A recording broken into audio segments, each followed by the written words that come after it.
यहां पे जब हम सत्य कहते हैं तो कहते हैं कि सह अस्तित्व में जीना।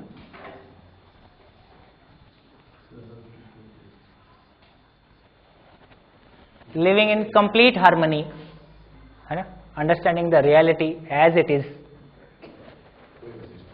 कंप्लीट कोएग्जिस्टेंस, है ना। यहां पे धर्म का अर्थ डिफरेंट है, उसको थोड़ा और स्पष्ट कर दिया जाए।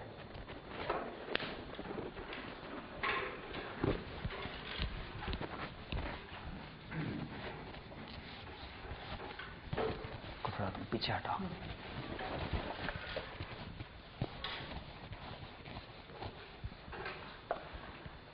जैसे ही धर्म की बात आती है तो कॉलेज के लड़के तुरंत नाक मुंह, सर ये धर्म की बात नहीं करो, बाकी सब आप ठीक बोल रहे हो, है ना, ये धर्म की बात नहीं लाओ।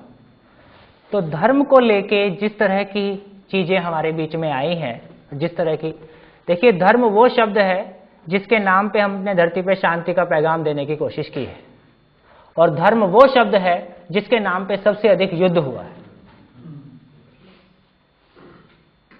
आज भी जारी है। इसका मतलब है कि ये कुछ कंफ्यूजिंग मामला है, कुछ क्लैरिटी, कुछ इसमें कहीं ना कहीं तो गैप्स हैं, है ना। क्या चीज है धर्म, एक बार उसको देखा जाए। और धर्म परिवर्तन को लेके हजारों लोग धर्म परिवर्तन में लगे हैं, फिर कुछ लोग उनको वापस पलटी करने में लगे हैं, है ना। और इस बीच में वो दो पाटन के बीच में बेचारा जो धर्म परिवर्तन करता है वो पिसता रहता है ना।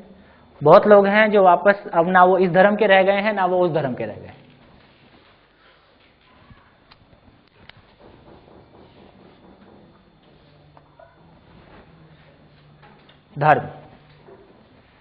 धर्म की जो बहुत स्थापित परिभाषा है, धार्यते इति धर्म, जिसको धारण किया जाए वो धर्म है। इसी परिभाषा के आधार पर भारतीय संविधान में, इसी परिभाषा के आधार पर भारतीय संविधान में धर्म परिवर्तन को कानूनी संरक्षण प्राप्त है ना। क्या मैं आज हिंदू हूं, मैं कल मुस्लिम हो सकता हूं, परसों बौद्ध हो सकता हूं, नरसों वापस हिंदू हो सकता हूं और फिर दोबारा बदल सकता हूं। तो जिस तरह से कपड़े उतारे जा सकते हैं, पहने जा सकते हैं, इसलिए धर्म को स्वीकार किया जा सकता है, बदला जा सकता है, और ये एक कानूनी संरक्षण इस परिभाषा के आधार पर प्राप्त है। ऐसी एक घटना हमारे सामने है, और इसके आधार पे आदमी का कहीं ना कहीं जो पहचान की लड़ाई है, जैसे आजकल फैमिली गुरु का फैशन है, फैमिली डॉक्टर, फैमिली गुरु, है ना। तो जिसका गुरु जितना बड़ा, जिस धर्म के जितने ज्यादा फॉलो करने वाले, वो धर्म उतना महान, है ना। और हिंदू धर्म इसलिए महान है कि सभी को अपने में समावेश कर लेता है, और फिर भी महान तो हिंदू ही है। तो मैं ऐसा कह के ना हिंदू की बात कर रहा हूं, ना मुस्लिम की बात कर रहा हूं, ना बौद्ध, ना ईसाई की बात कर रहा हूं, लेकिन जो कॉन्ट्रडिक्शन है ना, फिर हम बात करते हैं कि सर्वधर्म संभाव, ऐसा कुछ भी होने वाला नहीं है ना। वास्तव में यदि धर्म नाम की कोई चीज है तो उसकी रियलिटी क्या है, एग्जिस्टेंस में वो कैसा है, उसको एक बार देखने की कोशिश करें। इसके आधार पर काफी विरोधाभास चाहे व्याख्या करने में हुआ हो, चाहे पहचानने में हुआ हो। धर्म की एक परिभाषा जो मध्यस्थ दर्शन के आधार पर अस्तित्व में जैसा है उसको वैसा पहचाना, तो देखा जिसको जिससे अलग ना किया जा सके,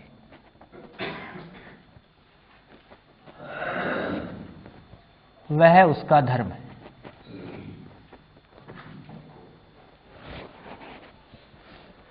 जिसको जिससे अलग ना किया जा सके वह उसका धर्म है।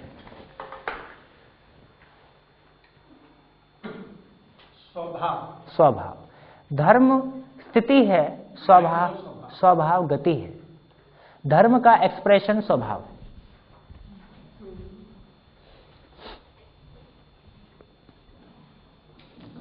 लालच है।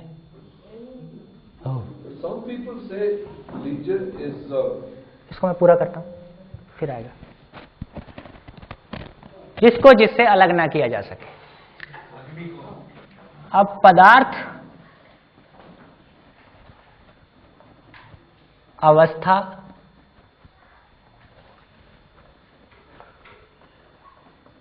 पदार्थ अवस्था, पदार्थ अवस्था को होने से अलग नहीं किया जा सकता। मटेरियल का एग्जिस्टेंस खत्म कर दें, यह संभव नहीं है। रूप परिवर्तन संभव है। तो होना पदार्थ का धर्म है, पदार्थ अवस्था का धर्म है।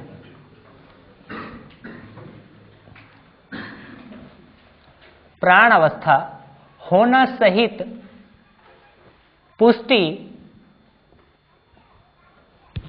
पुष्टि मीन्स ग्रोथ, प्राण अवस्था का धर्म है। ग्रोथ, एक पौधे के भोजन को कितना भी कम कर दीजिए, वो ग्रोथ नहीं रोक पाते। ऐसे बोंजाई प्लांट्स, उसकी हम ग्रोथ नहीं रोक सकते। वो पूरी शेप ले ही लेता है। किसी पेड़ को भोजन दिया जाए, फिर भोजन रोक दिया जाए तो उसका स्टेम बन जाए, बाकी और आगे ना विकसित हो, है ना। ग्रोथ नहीं रुकेगा जब तक उसका अस्तित्व है, ग्रोथ जारी है। होना तो है ही है, क्योंकि बेसिकली वो मटेरियल है। जब हम प्राण की बात करते हैं, जब हम प्राण की बात करते हैं तो पेड़ पौधे, मानव शरीर, पशु शरीर, ये सब उसमें आ गया। प्राण में सब आ गया। पशु शरीर भी अंततः मरने के बाद जड़ ही है ना। मानव शरीर भी। अब जीव अवस्था, जीव अवस्था की बात करते हैं। पशु पक्षी तो उनके बिहेवियर की बात कर रहे हैं। अब तो शरीर में होना और पुष्टि, और बिहेवियर में जीने की आशा। जीने की आशा से मतलब यहां जिंदा रहने की आशा। पशु पक्षी को उनके जिंदा रहने की आशा से अलग नहीं किया जा सकता। जी जी, पशु पक्षी को, कुत्ते को 4 बार मार दो, आपको देख के दूर से निकल जाएगा। 2 बार रोटी दे दो, पीछे पीछे घूमेगा। ठीक। तो ये बिहेवियर हमको दिखाई देता है। मानव में शरीर में ये दोनों है ही है। बिहेवियर में देखें तो सुखपूर्वक जीने की आशा।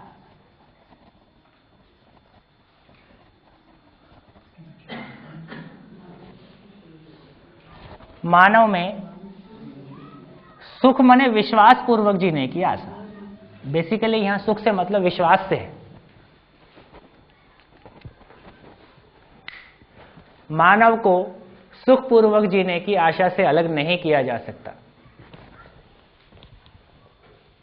सुखपूर्वक जीने की आशा जीव में नहीं होती है, जीव में नहीं होती। बताया ना, उसका उसका जीने की आशा का मतलब जिंदा रहना है।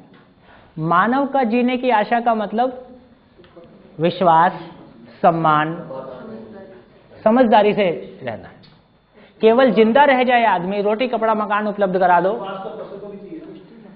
उसका विश्वास शरीर की सीमा तक है। मानव का जैसे मैं क्यों जी रहा हूं, ये पशु के लिए क्वेश्चन नहीं है। मेरे जीने का पर्पस क्या है, ये सृष्टि को किसने बना दिया, ये क्या किस नियम से काम कर रही है ना। तो कल्पनाशीलता, कर्म स्वतंत्रता वहां पे नहीं है। कल्पना है, कल्पनाशीलता मानव जैसी नहीं है, शरीर के अर्थ में है। तो समाधान पूर्वक कहें तो कैसा रहेगा? वही समाधान पूर्वक जीना, मतलब वही सुख बराबर समाधान। समाधान की प्यास मानव में है। कोई पशु आपके पास चल के आया हो, मैं बोर हो रहा हूं, मेरा कोई काम बताओ, ऐसा पशु के साथ समस्या नहीं है। ये बोरियत की समस्या आदमी के साथ है। क्यों है? क्योंकि उसको अपने जीने का पर्पस नहीं मिला है।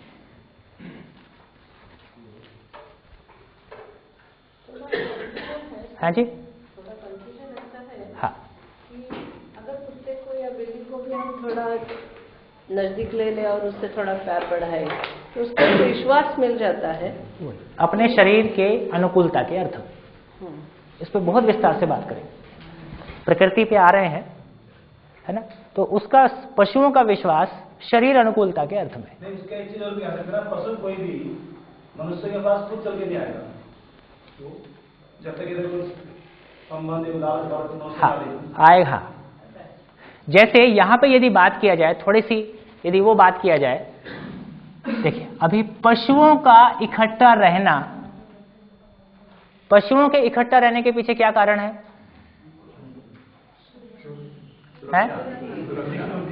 सामाजिकता और सुरक्षा, भय, भोजन, प्रजनन।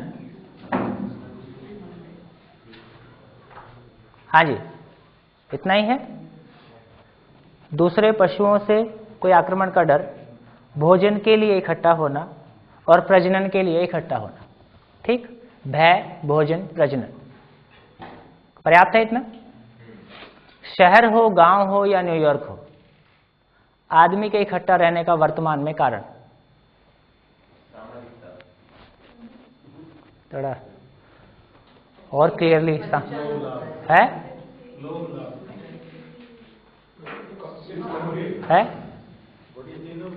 वही बात आती है,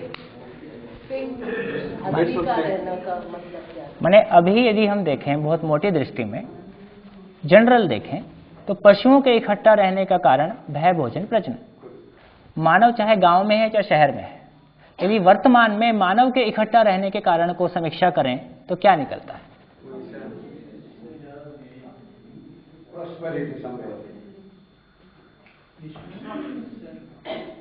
लगभग इतना ही निकलता है, लगभग इतना ही निकलता है ना। इसलिए मानव इतने में जी के मानव तृप्त नहीं हुआ, है ना। हमारी जो सारी व्याकुलता है, हमारा जो सारा, हमको लगता है कि कुछ मिसिंग है। क्या मिसिंग है? सुविधा उपलब्ध हो गया, सुख मिसिंग है, ये मिसिंग है। तो बेसिकली मानव का जो धर्म है वो समाधान पूर्वक जीना है। क्या प्रमाण? एक बच्चा जैसे ही बोलना शुरू करता है क्वेश्चन दागना शुरू करता है, ये क्या है, वो क्या है। मौलिक भूख है आदमी की। तो मानव के भीतर समाधान की भूख मौलिक है, क्योंकि बेसिकली मानव का डिजाइन शरीर के अर्थ में नहीं है, वो कुछ और अर्थ में है। उसकी चर्चा आगे अपन करने जा रहे हैं। तो इस तरह से देखें, पदार्थ का धर्म होना, प्राण पेड़ पौधे का धर्म पुष्टि ग्रोथ, पशु पक्षी का धर्म जिंदा रहने की आशा, जीने की आशा, मानव का धर्म समाधान पूर्वक जीने की आशा।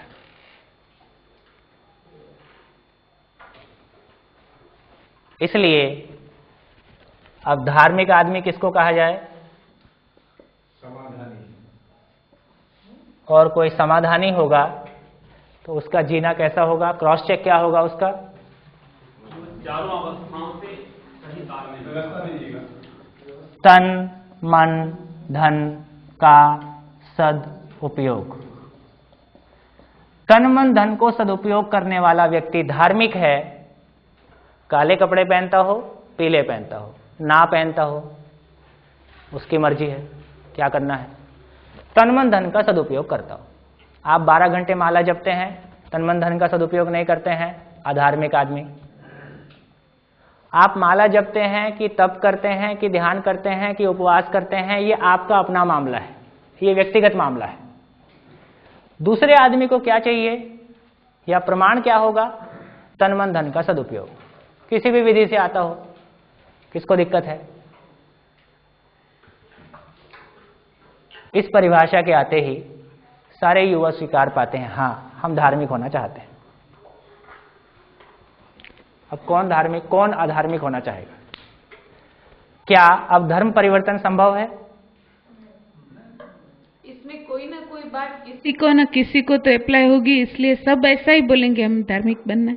नहीं, तनमन अभी भी देख लीजिए, कोई भी व्यक्ति साधु महात्मा हो या कोई भी व्यक्ति कुछ और हो, हम उसके आचरण से ही पहचानते हैं कि यार ये व्यक्ति गड़बड़ है।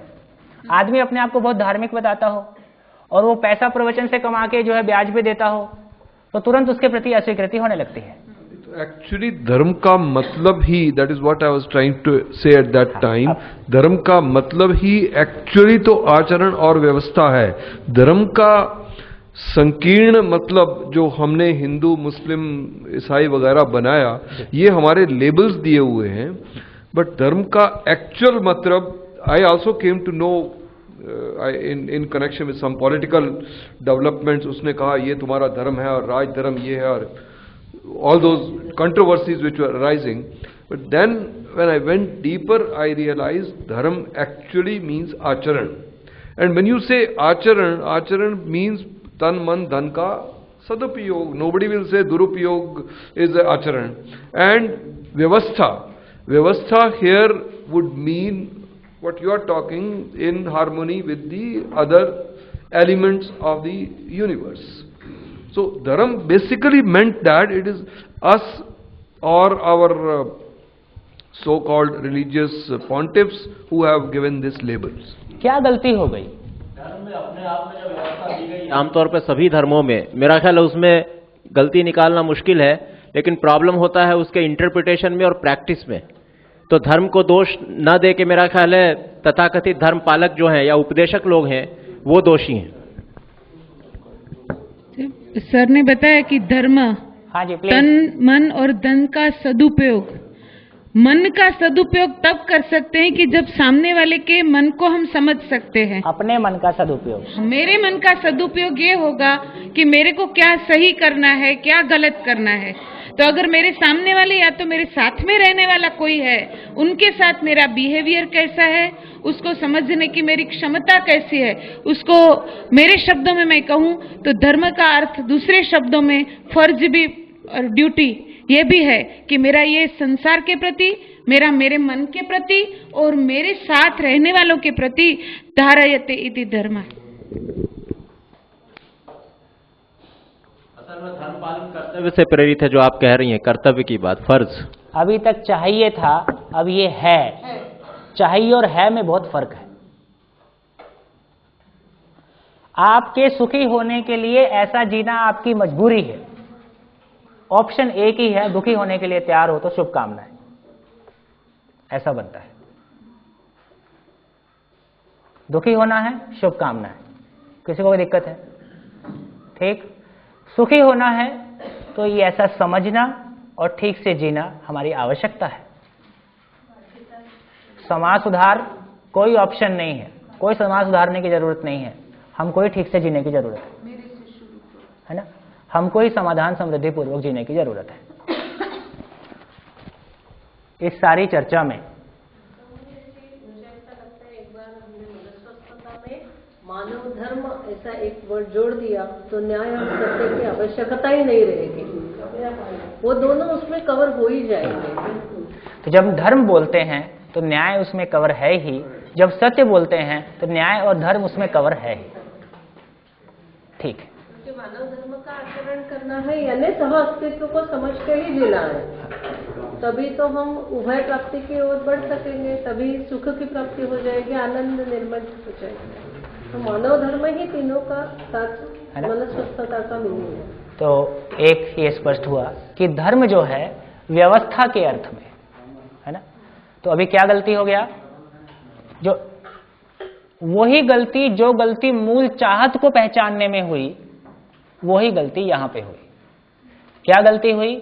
हमने पड़ाव को मंजिल माना है ना। हमने किसी बीच के स्टेज को कह दिया कि यही मंजिल है या सुविधा ही सुख है। इधर भी धर्म को पहचानने की बजाय धर्म के लक्षणों के आधार पर धर्म को पहचानने की कोशिश हुई। धर्म के लक्षणों को हमने पहचानने की कोशिश की है, विनम्रता, 10 लक्षण जो बताए गए हैं है ना। तो वो 10 लक्षण जो बताए गए हैं वो एक उसका एक्सप्रेशन है। यदि धर्म समझ में आता है तो वो उसका लक्षण है। तो अब ये समझ में आता है कि धर्म अपरिवर्तनीय है, धर्म अपने आप में उस इकाई की मौलिकता है ना। ये ऐसा है ही, इसमें कोई ऑप्शन नहीं है। तो लक्षण पहचानने की बजाय तात्विकता के रूप में उसके होने को पहचाना जाए, तो चाहिए की बजाय है की भाषा निकल के आ गई, है ना। सारा जो अलग अलग हम अभी तक क्या था, कोई सुबह माला जपता है तो ये धार्मिक आदमी है, उपवास रखता है तो धार्मिक आदमी है, रोजा रखता है तो धार्मिक आदमी है। ये सब कर्म कांड है। कर्म कांड धर्म नहीं है। कर्म कांड धर्म तक पहुंचने की सीढ़ियां हैं, सीढ़ियां मंजिल नहीं है, है ना। सीढ़ियां मंजिल नहीं है। आप काला पहने, पीला पहने, जप करें, रोजा रखें, ये आपका काम है ना। मैं मंजिल तक पहुंचता हूं कि नहीं पहुंचता हूं, सारा मामला इतना है। तो इस तरह से कहीं ना कहीं हमने कर्म कांडों को धर्म के रूप में, जो लोक मानस की बात कर रहा हूं, हमने कर्म कांडों को, लक्षणों को धर्म के रूप में पहचानने की कोशिश की, जिससे कि ये कर्म कांड कुछ भी होगा, कोई भी एक महापुरुष सारी धरती पे किसी को स्वीकार हो, अभी तक तो हुआ नहीं। एक बात, कोई भी कर्म कांड सबको स्वीकार हो, ये बहुत मुश्किल काम है। तो कर्म कांड और ये, इसमें कोई भिन्नता रह सकती है, लेकिन मूल चीज इतना है, तन मन धन का सदुपयोग। इस जगह में हम सब एक ऐसा पहचानते हैं।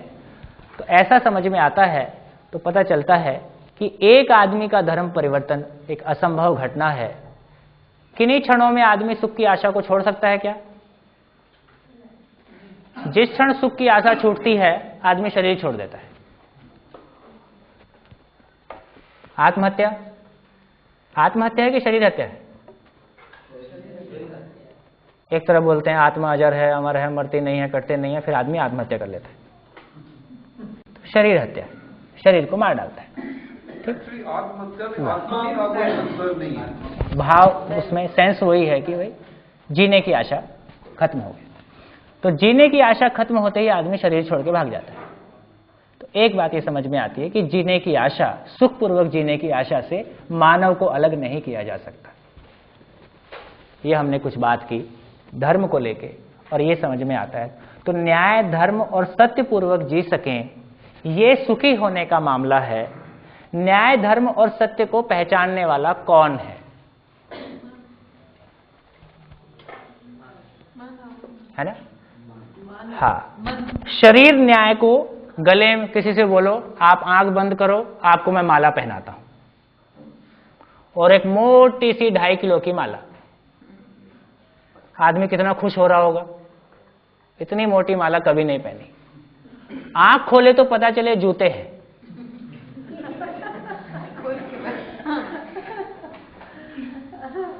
ठीक, तो शरीर न्याय को नहीं पहचानता है ना। जैसे दोस्त थप्पड़ मार दे तो कोई दिक्कत नहीं, किसी ने जोर से पीठ पे मारा और बहुत गुस्सा आया, पीछे लौट के देखा अपना ही दोस्त, अब कोई दिक्कत नहीं है। कोई दूसरा आदमी जरा सा आंख भी उठा दे तो अब लगता है कि इसको निपटाना पड़ेगा, है ना। तो ये जो सारा मामला है, तो न्याय को पहचानने वाला शरीर नहीं है ना। शरीर की आवश्यकता न्याय नहीं है। शरीर की आवश्यकता रोटी, कपड़ा और मकान है। मेरी आवश्यकता न्याय है। इसी चर्चा को थोड़ा सा और आगे बढ़ाएं। ये बच्चा, बूढ़ा और जवान कौन है? मैं हूं कि शरीर है? क्योंकि मैं अपने व्यक्तिगत एक्सपीरियंस से 50 साल के आदमी में 20 साल का झांकता हुआ लड़का और 60 साल की महिला में 20 साल की झांकती हुई लड़की, क्या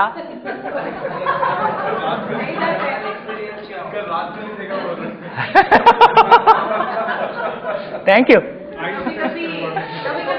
आपके कल के प्रोग्राम को देख के हमारे बच्चे बोल रहे थे, सर ये तो हम लोग से भी आगे।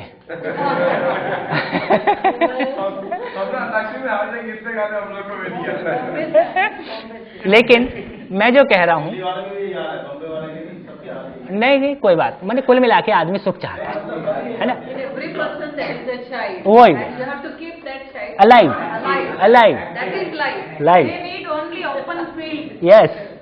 तो मेरी सहमति है बिल्कुल आप लोग के साथ में। आप चले गए और आप में सबसे जवान जो है आप ही। पूछो सोमैया में फाउंडेशन वाला काम तो मेरा नाम ही है। वो सबसे जवान नहीं, रोमांटिक सबसे ज्यादा है। रोमांटिक तो मेरे को नहीं पता, लेकिन फाउंडेशन वाला उतना मालूम है मेरे। ये क्या चीज है? एक ह्यूमन साइकोलॉजी में हम देखें कि ये क्या चीज है। कुल मिला के एक सुख पाने की चाहत है, सुखी होने की चाहत है। अब हमारे जो इंस्ट्रूमेंट हैं उनसे हम सुखी होने का प्रयास करते हैं। तो यदि एक मैं और महत्वपूर्ण घटना को शेयर करना चाहता हूं, जैसे हमने कहा भाई शादी होती है, हम माँ बाप बने जाते हैं, लेकिन वाकई में फिजिकली माँ बाप बनना और उस फीलिंग के साथ में फील कर पाना, स्पेशली पिता के लिए, पिता का वो फीलिंग आना और उसकी क्वालिटी आना, ये बिल्कुल दो अलग बात है ना। मैं पता नहीं इस बात को कितना आप तक कह पा रहा हूं, है ना। माँ के लिए माँ का फीलिंग आना काफी नेचुरल है, जरूर नहीं ना। हाँ, चलिए, थैंक यू। तो इसका मतलब है, अच्छा दूसरा मैंने कहा जैसे एक ही उम्र के सभी लोग, जैसे यहाँ कॉलेज के शिविर होते हैं, सभी 18, 19, 20 साल, वो 20 साल के उम्र के लोगों में इतना मैच्योरिटी लेवल का डिफरेंस दिखाई देता है जिसको जमीन आसमान बोलते हैं। एक बच्चा बिल्कुल दिखाई देता है कि ये अपने 18 साल के लेवल से भी कम है अभी, एक दिखाई देता है ये 50 क्रॉस कर गया। यदि एक जनरल बात कहें, ये मैच्योरिटी का लेवल बिल्कुल क्रॉस कर गया है, तो इसका मतलब कोई चीज है जो हम में बिल्कुल अलग है और जो हमको ड्राइव करती है। शरीर और मैं में से मौलिक चीज क्या है? कौन किसको चलाता है? कैसे मान लें?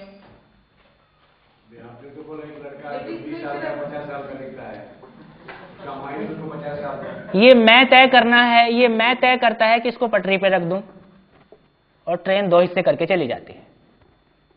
रायपुर इंजीनियरिंग के पीछे में ट्रैक है, हर साल एक आध रख ही देता है। ये मैं तय करता है कि इसको खाना खिलाना है कि नहीं खिलाना है। शरीर सूचना देता है कि भूख लगी है, मैं बोलता है कि आज उपवास है, आज नहीं मिलेगा। शरीर अंत तक सूचना देता रहता है, मैं तय करता है कि शरीर छोड़ना है, संथारा। मैं निर्णय लेता है कि शरीर को छोड़ना है, निर्णय पूर्वक शरीर को खत्म कर देता है। आवेश में खत्म करना अलग बात है, निर्णय पूर्वक खत्म करना अलग बात है। वो भी बुढ़ापे में जब आदमी मानसिक रूप से कमजोर होने लगता है, ऐसी हमारी स्वीकृतियां हैं। इतना विल पावर होना, है ना। तो समझ में आता है कि ये कोई निर्णय लेने वाली चीज अलग है। एक और बात कहें, 2 स्टेटमेंट लिखता हूं। जैसा खाए अन्न वैसा बने मन, या जैसा रहे मन वैसा खाए अन्न।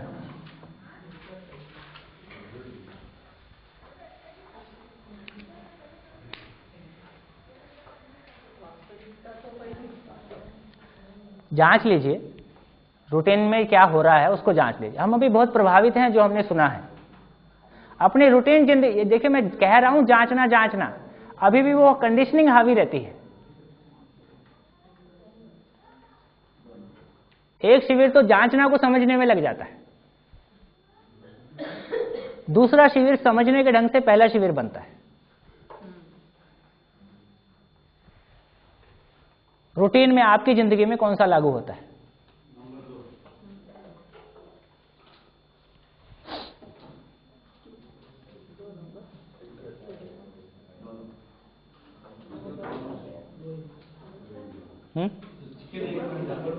हाँ जी,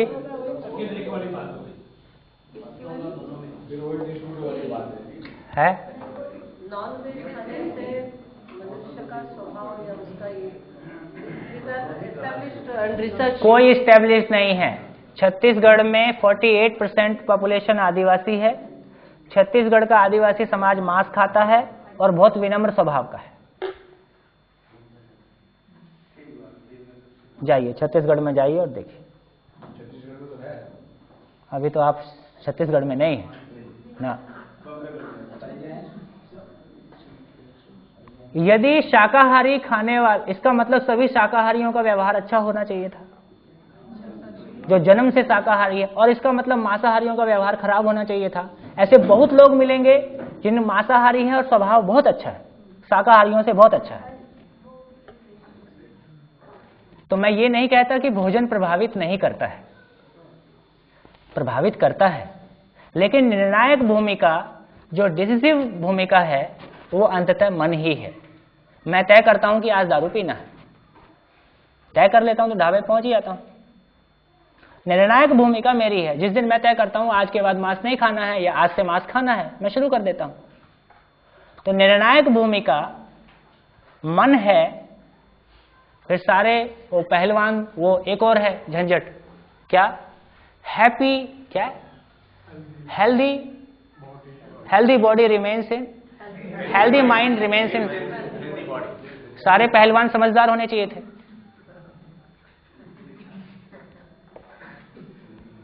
ऐसा नहीं हुआ है ना। टायसन, जितने पहलवान हैं वो उतना ही ज्यादा विकृत मानसिकता के दिखाई देते हैं। 1 minute. This is said by actually Socrates and no, Aristotle. And Aristotle in his Nicomachean Ethics writes very clearly that in life we actually have to follow the golden rule principle. That is nothing but Madhyasth Marg. So a person who is teaching, who is putting forth Madhyasth Marg, I think then it is true that in a healthy body will reside a healthy mind. Because the body is purged off, like what we do with the assistance of yoga, for example, and our food is sattvic. At that time the man is serene, absolutely free from any turbulence, and I think then following the golden rule principle, it is possible. So his statement should be viewed in this context.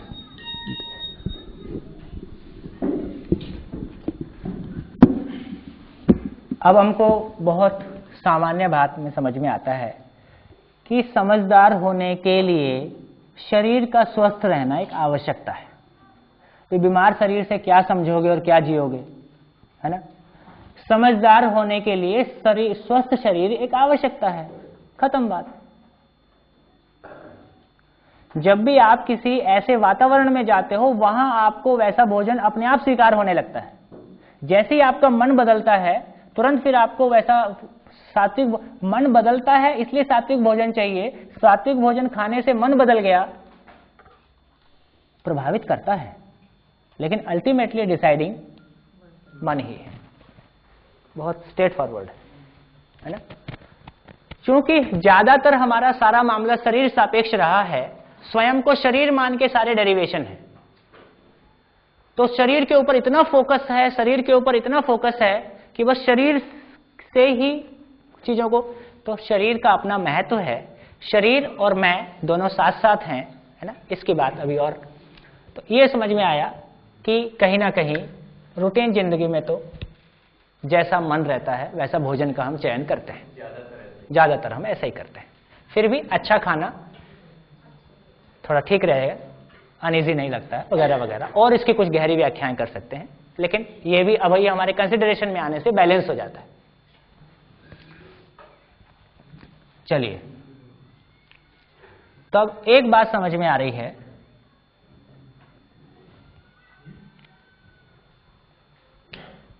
शरीर का बनना स्त्री पुरुष के संयोग से मां के गर्भ में बनना, ये हमारी स्वीकृति में है ना। तो शरीर का बनना एक भौतिक रासायनिक घटना है, ठीक। एक भौतिक रासायनिक चीज का मतलब है एक सीमित मामला, एक सीमित क्रिया, एक अवधि तक के लिए क्रिया। इस सीमित भौतिक रासायनिक क्रिया में असीमित का होना, निरंतर चाहना का होना, निरंतर क्रियाओं का होना, है ना, ये हमको एक और इशारा करता है कि मैं एक अलग रियलिटी है, शरीर एक अलग रियलिटी है, माँ बाप मिलके शरीर बनाते हैं, माँ बाप के संयोग से शरीर बनता है। मैं एक सेपरेट आइडेंटिटी है ना? क्या आइडेंटिटी है? मैं के बारे क्या समझ में आया अभी तक? क्या चीज है? मैं निरंतर सुखपूर्वक जीना चाहता हूं। और अब जो सर बात कर रहे थे है ना कि ये अक्षय कैसे कहा, आशा, विचार, इच्छा, समझ, है ना, ये सारी चीजें कितना भी इस्तेमाल करें सभी मानव में, आदमी बीमार भी हो जाए तो सोच उसका जारी है, हम सो भी गए सोच हमारा जारी है ना। ये सारी चीजें बोलते हैं अक्षय है, अनलिमिटेड है, और सभी मानव में अनलिमिटेड है ना। इनका कितना भी इस्तेमाल करें ये और बेहतर होता है। अभी एक संयोग रहा,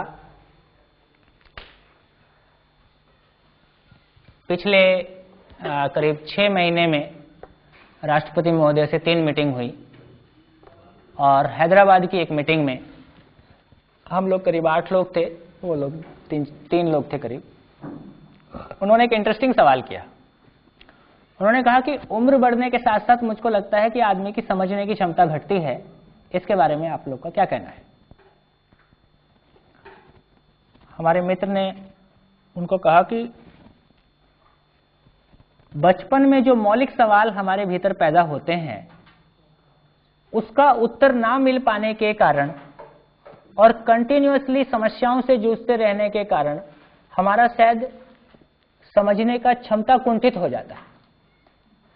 यदि मौलिक सवालों के प्रश्नों का उत्तर मिलता है तो हर दिन हमारी समझने की क्षमता और शार्पन होता है, हम अनुभव संपन्न होते हैं, हम हमेशा लेटेस्ट होते हैं। और हमारे बीच में इसका प्रमाण आदरणीय बाबू के रूप में जीवंत हम देखते हैं। 87 इयर्स की एज में आप साइंस के किसी टॉपिक से शुरू करो, आप अध्यात्म के किसी टॉपिक से शुरू करो, आप मैकेनिकल इंजीनियरिंग की बात करो, आप एस्ट्रोलॉजी की बात करो, आप एटॉमिक फिजिक्स की बात करो, स्कूल का दरवाजा उन्होंने देखा नहीं, है ना।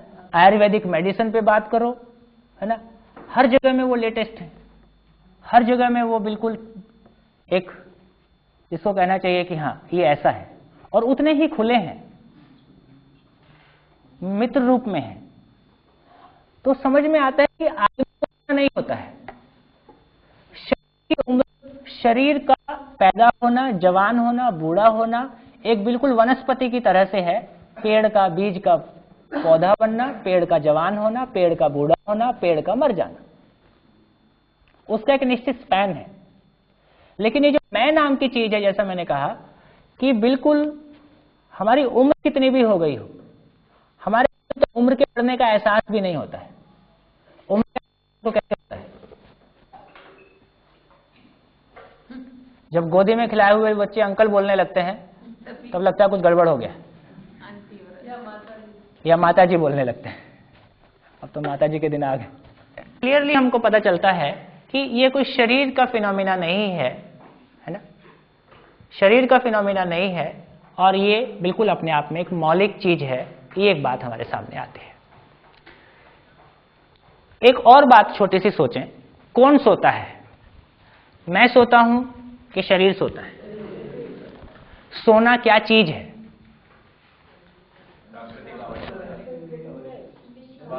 रेस्ट देना है। रेस्ट किसको देना पड़ता है? हाँ, जो थकता है। अभी एक क्वेश्चन, शरीर का थकना और मैं का थकना, ये दोनों में क्या फर्क है? जो बोलेगा माइक से बोलेगा। शरीर का थकना और मैं का थकना, दोनों में क्या फर्क है?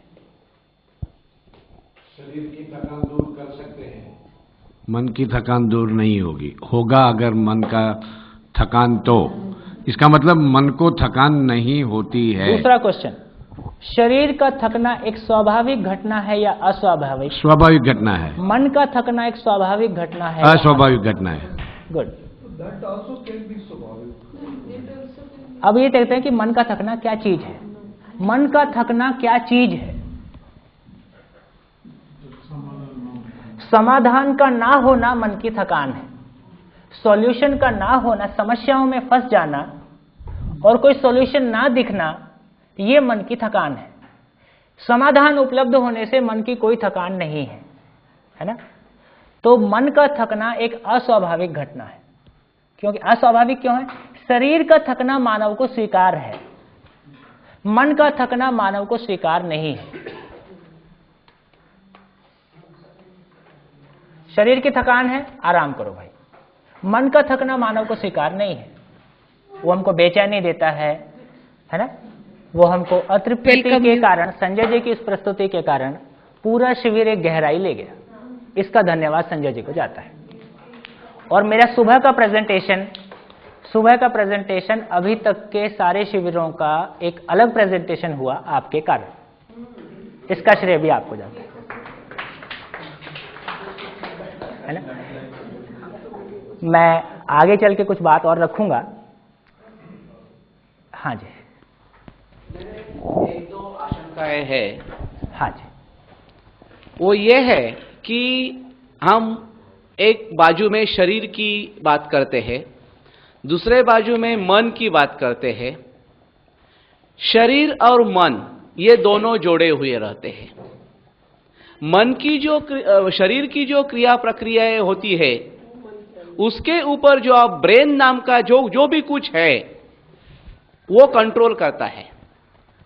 जो हम इनपुट लेते हैं, खाना लेते हैं, वो उन इनपुट की वजह से मन को शक्ति मिलती है। शरीर ना हो तो मन कुछ नहीं कर पाएगा। मैं उसको रख देता हूं। एक मिनट, आप सुनिए। हाँ। शरीर जो है नहीं है तो मन कुछ नहीं कर पाएगा। मन है तो शरीर को वो चेतना देता है कि कुछ करे। हमारे यहां तीसरा भी और एक है जिसको हम आत्मन बोलते हैं। तो अभी आप तीनों के ऊपर साइमल्टेनियसली कुछ प्रकाश डाले, टाइम ना लेते हुए। खूब पूरा प्रकाश, अभी सारा प्रकाश उसी पे आने वाला है। हाँ। तो अब थोड़ा सा और डिस्कशन को वहीं से उठा लेते हैं। तो एक तो ये बात समझ में आ गया कि शरीर एक फिजिकल केमिकल चीज है, शरीर में टूट फूट है, इसलिए शरीर को आराम की आवश्यकता है। मैं अपने आप में एक अनलिमिटेड पोटेंशियल से संपन्न कोई चीज है, वहां कोई वेयर एंड टीयर नहीं है क्योंकि वो फिजिकल भी नहीं है, इसलिए वहां कोई आराम की आवश्यकता भी नहीं है। इसलिए मैं कभी नहीं सोता हूं। शरीर में कर्मेंद्रियों का शांत हो जाने को हम सोना बोल रहे हैं। उस बीच में मच्छर आ जाता है, उसको निपटा ही देते हैं, है ना? तो सोना भी हमको ये समझ में आता है कि शरीर की एक स्थिति है जिसमें वो शरीर आराम पाता है, अपना रिपेयर मेंटेनेंस को पूरा कर लेता है। वो एक बायोलॉजिकल क्रिया है। तो मैं कभी नहीं सोता हूं, शरीर सोता है, ये समझ में आता है। एक इसको काटता है शरीर को या मैं को? अभी उस पर बात करें।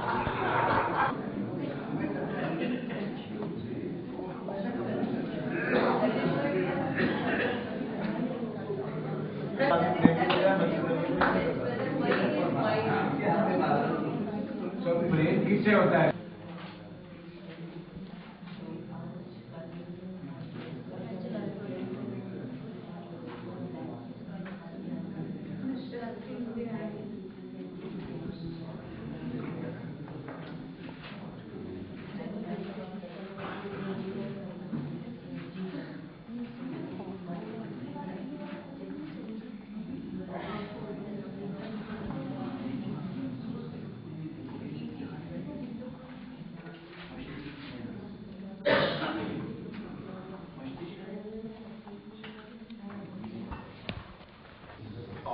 फिर जीवन, मैं, सेल्फ, आई, ये कुछ शब्द हैं जो सिनोनिमस हैं।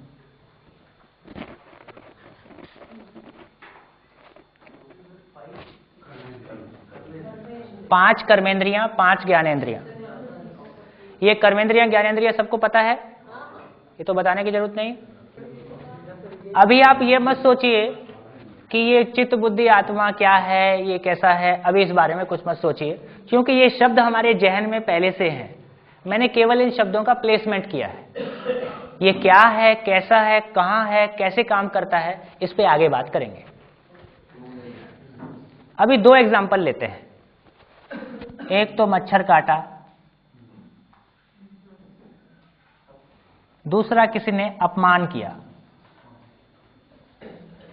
एक फिजिकल, एक मेंटल, है ना। मच्छर काटा, कैसे पता चलेगा? स्किन, ब्रेन से शरीर को चलाने वाला मन है, और मन जीवन की एक क्रिया है, इस पे आगे बात करेंगे, है ना। फिजिकल चीज नहीं है वो।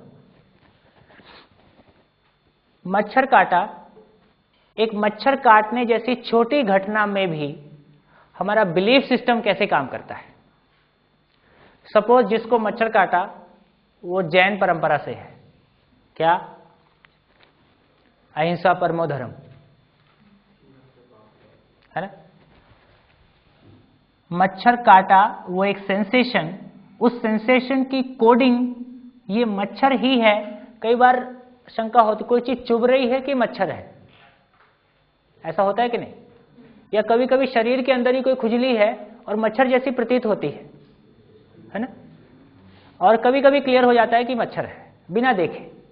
तो ये हमारा सारा जो असेसमेंट है, और असेसमेंट होने के बाद पता चला मच्छर है और जिसको काटा है वो जैनी है, क्या करेगा? उड़ा दो, उड़ा दो ताकि उड़ता रहे। हाँ जी, उड़ा दो ताकि हमेशा उड़ता रहे। अब अभी मच्छर काटा और जिसको काटा मान लीजिए वो सरदार है,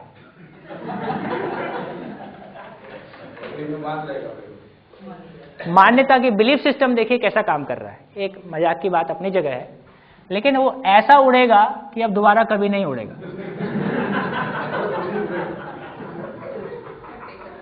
उड़ा दो।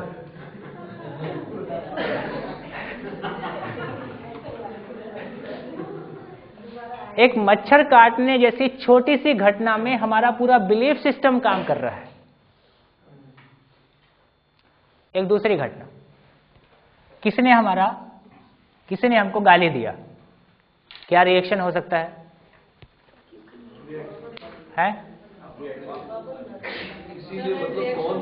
हाँ, कौन किसने दिया। तो गाली दिया ये इंपॉर्टेंट नहीं है, किसने दिया ये इंपॉर्टेंट है। दोस्त ने गाली नहीं दिया तो मजा ही नहीं आ रहा है ना। बोले 12वीं तक हम सर बिल्कुल ऐसे माहौल से आते हैं जहां हमको गाली बहुत पता नहीं रहता है, और इंजीनियरिंग कॉलेज में आके जो पहली योग्यता बढ़ती है, हर सेंटेंस के आगे में 2 गाली और पीछे में 2 गाली। हाँ, वो एक टाइप की लैंग्वेज हो जाती है, गाली के बिना लैंग्वेज शुरू ही नहीं होती। इसको कौन पहचानेगा? कर्मेंद्री, ज्ञानेंद्री के थ्रू। और फिर कौन देने वाला है और उसके साथ में क्या रिलेशन है। कभी कभी दोस्त की भी खराब लग जाती है, मजाक मजाक में काफी हर्ट हो जाते हैं। उसकी एक लिमिट है, ये लिमिट को क्रॉस कर गया तो अब फिर उसके ऊपर भी सोचना पड़ता है। ये सब कहाँ पे हो रहा है? नहीं, बिल्कुल डिफरेंट है। I think it depends on context. आदमी का खुद का लेवल, खुद का में दिया कि गुस्से में दिया पता लगता है, वो भी, और सुनने वाले का और कहने वाले का काफी कुछ बीच में। परिवार में आएंगे तो इन सब पे बात करें। बढ़िया। हाँ जी, जैसे अब यहां थोड़ी सी बात कर सकते हैं कि ये कॉमा में गया आदमी के साथ में क्या हो गया। कॉमा, कॉमा क्या गड़बड़ हो गया? क्या गड़बड़ हो गया?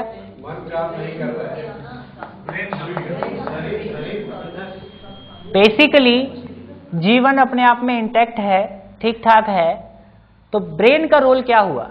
जीवन और शरीर के बीच में ट्रांसलेटर है। शरीर की सूचनाओं को मैं तक पहुंचा सके, मैं के आदेशों को शरीर में एग्जीक्यूट कर सके, ये ब्रेन है। बहुत ज्यादा जब हम लॉजिकल एनालिसिस करते हैं तो हम थकने लगते हैं, क्या थकने लगता है? ये ब्रेन थकने लगता है, ये ब्रेन थकता है। मैं उसके बाद भी कहता है कि नहीं अभी चालू रहने दो, अभी जरूरत है ना। एग्जाम डेज में हम शरीर को 3 दिन जगह ही देते हैं, शादी ब्याह में शरीर को 3 दिन जगह ही देते हैं, है ना। और बिल्कुल मरे पड़े हैं, उठने की स्थिति नहीं है, और पता चला भूचाल आ गया है।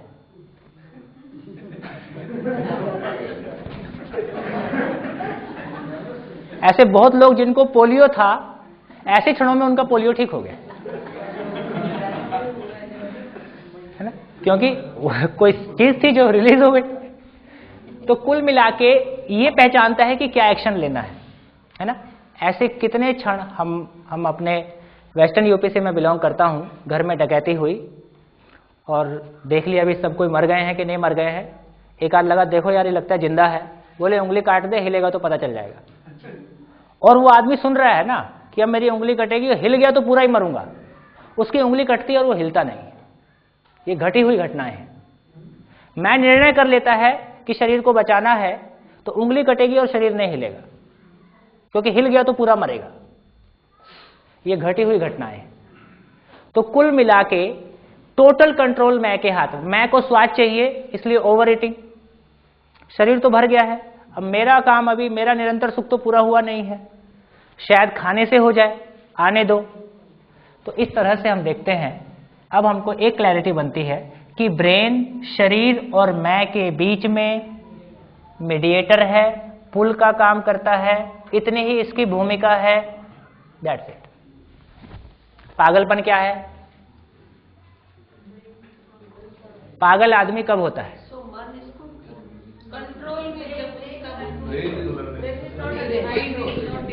कंट्रोल। पागल मैं पूछ रहा हूं, आदमी पागल कब होता है? ब्रेन मैं को मैसेज नहीं देगा। अरे कब होता है पूछ रहा हूं। ब्रेन काम नहीं करता है तो पागल।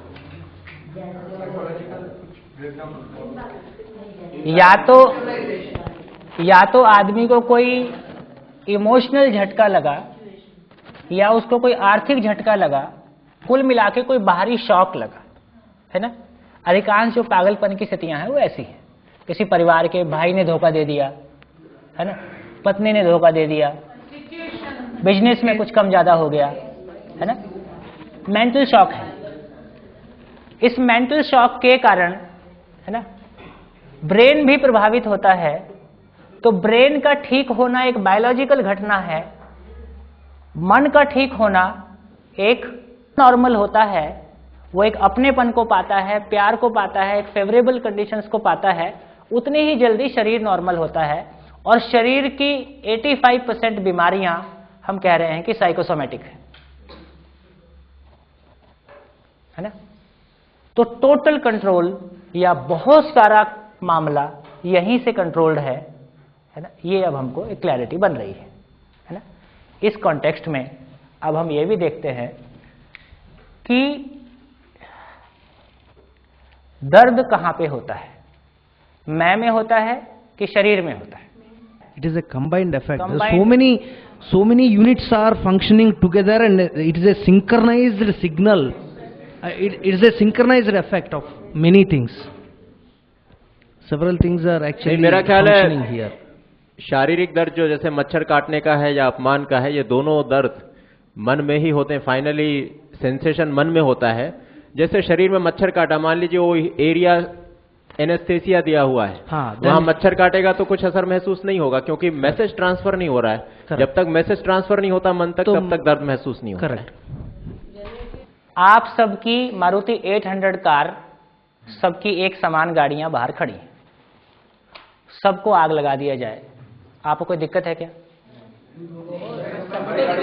अभी बात पूरी नहीं होने देते। जब तक आपको पता ना चले, जब तक आपको पता ना चले तब तक कोई दिक्कत नहीं है। पता चलने के बाद सबको समान दिक्कत होने वाली है कि अलग अलग होने वाली है? अलग अलग। कुछ लोगों की पत्नियां कहती हैं कि हमारे पति को हमसे ज्यादा कार प्यारी है ना। उनको तो बहुत दिक्कत होने वाली है। पत्नी को स्क्रैच आ जाए कोई दिक्कत नहीं है, कार में कुछ नहीं होना चाहिए। पत्नी का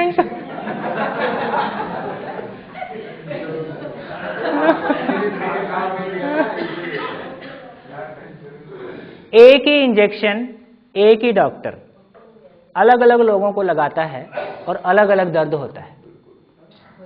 ये क्या चीज है? In every matter it applies. कुछ लोग हैं जो सांप को देख के डरते हैं और कुछ लोग सांप से दिन में 2 बार कटवाते हैं।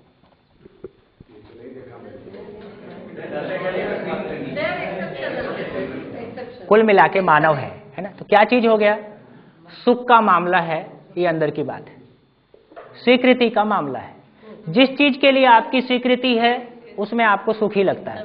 इससे इन सारी घटनाओं से, है ना, तो यदि कंक्लूसिव स्टेटमेंट कहना है, दर्द की घटना शरीर में घटती है, दर्द की घटना शरीर में घटती है, दर्द को महसूस करने वाला मैं ही हूं, है ना? जैसे इन्होंने एनेस्थेसिया कहा, इसी तरह से लोगों के यहां तक प्रयोग हैं कि मैं शरीर के उस हिस्से से अपना ध्यान हटा लूं, उस हिस्से के साथ में ऑपरेट किया जाए तो मैं काम, तो भी सेंसेशन। तो कुल मिला के मामला इतना है, यदि सूचना मुझ तक आती है ना, तो शरीर में दर्द नहीं है, शरीर में दर्द की घटना घटती है, वो दर्द, उस सेंसेशन मैं तक जाता है। अब मैं को एक्शन लेना है कि उस पे उसको क्या करना है। माइक, आप जो उदाहरण दे रहे हैं, हाँ, उसमें मैं और एक उदाहरण ऐड करना चाहूंगा, हाँ, कि किसी ने थप्पड़ लगाई, हाँ, आपने ही कह दिया, उदाहरण दिया कि किसने थप्पड़ लगाई उसके ऊपर निर्भर है। थप्पड़ का एहसास, that is a physical sensation, मुझे दोनों उदाहरण में मिलता है। पिताजी ने लगाई कि फ्रेंड ने लगाई। पिताजी ने लगाई तो चुप बैठता हूं, फ्रेंड ने लगाई कि कान के नीचे 2 लगाता हूं। So this is the physical sensation, it is a brain which controls, it is not mind, क्योंकि माइंड होगा तो दोनों को लगाना चाहिए। दर्द उतना ही होता है, दर्द अलग अलग होता है, because it is the physical sensation, that is the other hormones are controlling that. वही हाउ आई इंटरप्रेट। तो पिता है, इसको मैं पिता, हाँ जी, फिजिकल सेंसेशन की बात कर रहे हैं, रिस्पांस की बात नहीं कर रहे हैं सर। जो है रिस्पांस की बात कर रहे हैं, वही फिजिकल सेंसेशन की। कोई पिता है, इसको पहचानने वाला मैं हूं कि शरीर है? मैं हूं। तो कोई पिता है, इसको पहचानने वाला मैं हूं, क्या रिस्पांस देना है ये भी पहचानने वाला मैं हूं, ठीक? और क्या हुआ है ये भी पहचानने वाला मैं हूं। तो शरीर भूखा है, इसको मैं पहचानता हूं। शरीर कुछ नहीं कहता है कि मेरे को खाना खिलाओ, मैं पहचानता हूं कि शरीर भूखा है और खाना खिलाना चाहिए।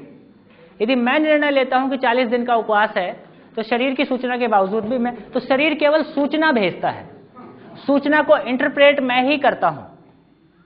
और सूचना का इंटरप्रिटेशन दर्द है, सूचना का इंटरप्रेट, वो जो पीड़ा है, उस पीड़ा को महसूस करने वाला मैं ही हूं। थोड़ा सा धीरे से, धीरे से, धीरे से, धीरे से। मतलब हम मैं को आज की तारीख, हाँ जी, जो भी मैं हमको समझ में आया है, हाँ हाँ, उस मैं को हम पहले फॉर्मेटिंग कर रहे हैं।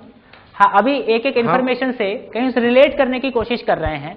हाँ। फिर थोड़ा सा इससे अगला स्टेप आएगा कि ये एग्जैक्टली क्या है, कहाँ है, कैसे काम कर रहा है। नहीं, मार खाना, ये अगर प्यार दर्शाता है, अगर मैंने ये सीख लिया तो जब भी कोई मुझे मारेगा तो मुझे प्यार कर रहा है। आंख छोटी करना मतलब ये मुझे गुस्सा कर रहा है, ये हमने सीख लिया, तो हमको वो गुस्सा प्रतीत होगा। जैसे रशिया में, हाँ, ये कंडीशनिंग। तो आज हम जो सीखे हैं, जो समझ, हमने पापा को पापा करके बुलाया, हाँ, तो एक पुरुष दाढ़ी मूंछ वाला सामने आता है, तो मैं ये ग्रहण कर लेता हूं कि इसे पापा कहने से, नमक मांगने से अगर पानी दिया होता तो मुझे जब पानी चाहिए होता तो मैं नमक मांगता। तो मतलब this is all is coding, what you have used the word, it's coding. So today we are undergoing a process of formatting, unlearning all that we have learned, learn a new language, and new conditioning is adaptable, no doubt about it. We can adapt all these things. And सब समझदार हो गए, सारों में समझ एक जैसी हो गई, हम सब एक जैसे हो गए। Will this be acceptable to the मानव? अभी तो समझ का कोई स्वरूप हमारे सामने पूरा आया नहीं है। एक बार वो आ जाए फिर इस क्वेश्चन को देख लेते हैं। अभी तो वो पूरा सामने आया ही नहीं है। ये क्वेश्चन फिर वैसे ही हो गया, कलेक्टर होने के बाद गाड़ी मिलेगी क्या? नहीं, बिकॉज हुआ ऐसे ही। द क्वेश्चन इज बेसिकली कि हम में जो 2000 साल में जो चेंजेस हुए हैं in all aspects, we have undergone similar kind of things again and again. First 500 years, second 500 years, third 500 years. We have always tried to live better than the previous generation. यदि अब दो बातें आ गई, एक तो जैसा इन्होंने कहा कि भाई ये भी एक कंडीशनिंग है, एक दूसरा क्या ये एक रियलिटी है, दो अलग अलग बातें हो गई। तीसरा कि हम जैसा जी रहे हैं इससे बेहतर जीना चाहते ही हैं।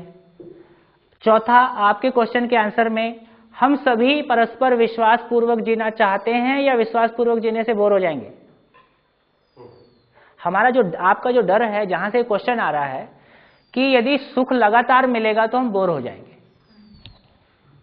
ये कहीं वहां से आ रहा है। अभी हमारा सुख से, किस सुख से हमारा परिचय है? अभी हमारा सारा परिचय भौतिक सुखों से है।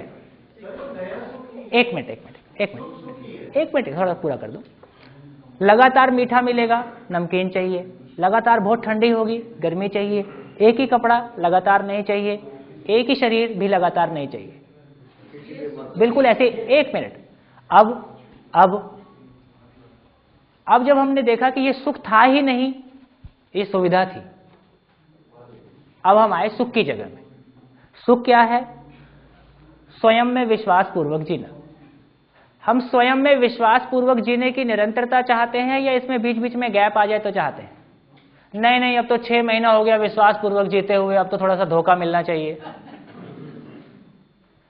हमको विश्वास और विश्वास की निरंतरता चाहिए, हमको समृद्धि और समृद्धि की निरंतरता चाहिए, हमको सम्मान और सम्मान की निरंतरता चाहिए, हमको समाधान और समाधान की निरंतरता चाहिए। इसमें कोई बोरियत नहीं। इसका ना होना ही हमारी बोरियत है, इसका ना होना ही हमारा दुख है, कष्ट है, पीड़ा है, तो वो प्रॉब्लम नहीं आएगा।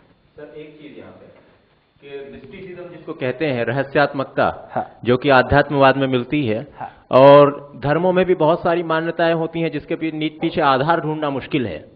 तो इस संदर्भ में कंडीशनिंग शब्द का उपयोग ठीक है कि पीपल आर कंडीशनड, लेकिन यहाँ वास्तविकता को परत दर परत खोल के आप रख रहे हैं। सब कुछ रियलिटी है, वास्तविक है, हम खुद समझ सकते हैं, हमको संदर्भ ग्रंथों की जरूरत नहीं है। इसलिए यहाँ पे कंडीशनिंग शब्द का उपयोग मेरे हिसाब से बिल्कुल गलत है। ऐसा उनका आशय भी नहीं है, ऐसा आपका आशय भी नहीं। क्लियर है। देखिए, इन्होंने आपने दो बातें उठाई हैं, एक तो मिस्ट्री और दूसरा रेफरेंस। इसको एजुकेशन में लाने की हिम्मत इसलिए पड़ी है कि ये नॉन रेफरेंसिव है, इसमें कोई रेफरेंस की जरूरत नहीं है, ना पीछे का, ना आगे का, ना आदरणीय नागराज जी का, उनका भी नाम बीच में लाने की जरूरत नहीं है। सो मैथमेटिकल है ना, सीधी सीधी बात कह सकते हैं। एक बात। दूसरा, हमारी ये भी क्लैरिटी है कि अस्तित्व में कुछ भी घटना है वो नियमपूर्ण है। हर घटना किसी नियम से घटती है, हर घटना किसी नियम से घटती है। इसका मतलब रहस्य और चमत्कार का इतना ही मतलब है कि अपने को समझ में नहीं आ रहा है। अस्तित्व में कोई रहस्य नहीं है, हमारी समझ में कमी ही रहस्य है। ये हमारी स्वीकृति है। अब अभी तक जो हम आगे बात करेंगे, अब तक हम जो अध्यात्मवाद के बारे में बात कर रहे थे, ईश्वर जो है रहस्य है, वो समझ में नहीं आता है। क्या जितने ऑब्जेक्टिवली आप और हम बात कर रहे हैं, क्या इतना ऑब्जेक्टिवली वहां भी बात की जा सकती है? इसको आने वाले समय में देखते हैं, अभी इस पर टिप्पणी नहीं करते हैं। तो रहस्य से मुक्त है, तर्क सम्मत है, जीने में प्रमाणित होने की जगह में है, वो केवल रियलिटी ही हो सकती है ना, वो केवल रियलिटी ही हो सकती है ना। तो इसको अब हमको जांचना है ना। अब तो ये कहा ही नहीं जा रहा है कि इसको आपको मानना है और नहीं मानोगे तो आप पापी हो, अधर्मी हो, है ना। हमको जांचना है, रियलिटी है। जैसे एक सूत्र है, मानव जाति सही में एक और गलती में अनेक है। एक मैथमेटिक्स का सम नेट पे फ्लोट किया जाए, हजारों लोग सॉल्व कर सकते हैं। जितने लोग सही सॉल्यूशन देंगे उनका आंसर एक होगा कि अलग अलग होगा? मेथड कुछ भी हो, आंसर एक होगा, है ना। और जितने लोगों का आंसर गलत होगा वो एक होगा कि अनेक होगा? अनेक होगा, है ना। आंसर एक ही होगा। अब हम कुछ और डेरिवेशन में हम बात कर रहे हैं, लेकिन हम ये कहेंगे कि कुल मिला के हम ये कह रहे हैं कि प्रकृति किसी नेचुरल लॉ से गवर्न है। संजय जी, प्रकृति किसी नेचुरल लॉ से गवर्न है, कुल मिला के मामला इतना है। और वो जो नियम उसको कहते हैं जो अपरिवर्तनीय होता है। जो अपरिवर्तनीय है, जो चेंजिंग नहीं है, उसको हम नियम कह रहे हैं, है ना। वो देश काल परिस्थिति से जुड़ा हुआ मामला नहीं है, इसलिए वो हमेशा वैसे ही है। तो मानव जाति सही में एक और गलती में अनेक है। जब जब हम अनेक हैं, किन मामलों में? शरीर के मामले में हम अनेक हैं। कोई गोरा है, कोई काला है ना। वो अपने भौगोलिक परिस्थिति और खान पान रहन सहन के आधार पर है ना। हाइट कम ज्यादा है, मेल फीमेल है, इस सब में किसी को कोई परेशानी है क्या? है ना। एक काला आदमी कौन जल्दी समझेगा? काला जल्दी समझेगा कि गोरा जल्दी समझेगा? जो ध्यान देगा जल्दी समझेगा। स्त्री जल्दी समझेगी कि पुरुष? है ना। किन्हीं धर्मों में ऐसा भी है कि पूर्ण होने के लिए पुरुष शरीर लेना जरूरी है ना। पूर्ण होने वाली चीज जीवन है कि शरीर है? और वो स्त्री पुरुष में समान है, इसलिए जो ध्यान देगा वो पूर्ण होगा। तो ये स्त्री पुरुष के आधार पर ऐसा नहीं कहा जा सकता। तो इन सारी चीजों से एक हमारा क्लैरिटी बनता है कि ये जीवन अपने आप में एक मौलिक चीज है ना। और जैसे ही गर्भ में 4.5 महीने का बच्चा होता है, इसलिए मेडिकली भी 4.5 महीने के पहले अबॉर्शन होता है तो उसका एक अलग नाम है, क्योंकि उस समय तक वो बच्चा नहीं है, उस समय तक केवल वो पिंड है ना। 4.5 महीने के बाद बॉडी पूरा बन गया तो कोई जीवन उसको चलाता है ना। जिस जीवन की जैसे शरीर के लिए स्वीकृति होती है, मेल या फीमेल, उस तरह का जीवन उस शरीर को चलाता है। जैसे ही जीवन शरीर को चलाना शुरू करता है, गर्भ में बच्चा हिलना शुरू हो जाता है। इसका फिजिकली मां को पता चलता है, फिजिकली पता चलता है, कोई अल्ट्रासाउंड की जरूरत नहीं है ना। उसके पहले तक वो हिलता नहीं है ना। तो जिस तरह से, है ना, तो अब ये समझ में आया कि हम सब माँ बाप हैं क्या चीज के? शरीर के या उस मानव के? हम शरीर के माँ बाप हैं। इसलिए भारतीय परंपरा में एक शब्द है द्विज। द्विज, इसको पूरा कर दो। द्विज, द्विज का मतलब 2 बार जन्म होता है। तो एक बार तो माँ बाप ने शरीर से जन्म दिया है, तो मेरे माँ बाप मेरे शरीर के माँ बाप हैं। यदि वो मुझको जीने का पर्पस भी बता सके, इसलिए जो जीने का पर्पस बताता है उसको हम गुरु कहते हैं। वो माँ बाप भी हो सकते हैं, कोई दूसरा भी हो सकता है। तो जिस दिन मेरे को जीने का पर्पस क्लिक होता है, समझ में आता है, उस दिन से मेरा जन्म होता है। उपनयन तो अब कर्म कांड होके रह गया, हुआ कि नहीं हुआ, घटना घटी कि नहीं घटी, घटना घटी कि नहीं घटी। घटना घट गई तो संस्कार हो गया, और वो बिना उपनयन के भी हो सकती है, उपनयन से भी। तो उपनयन संस्कार का इतना ही मतलब है कि ये घटना घट जाए। हम तो कर्म कांड करके छोड़ दिए, सारे 16 संस्कार केवल कर्म कांड करके हमने छोड़ दिए।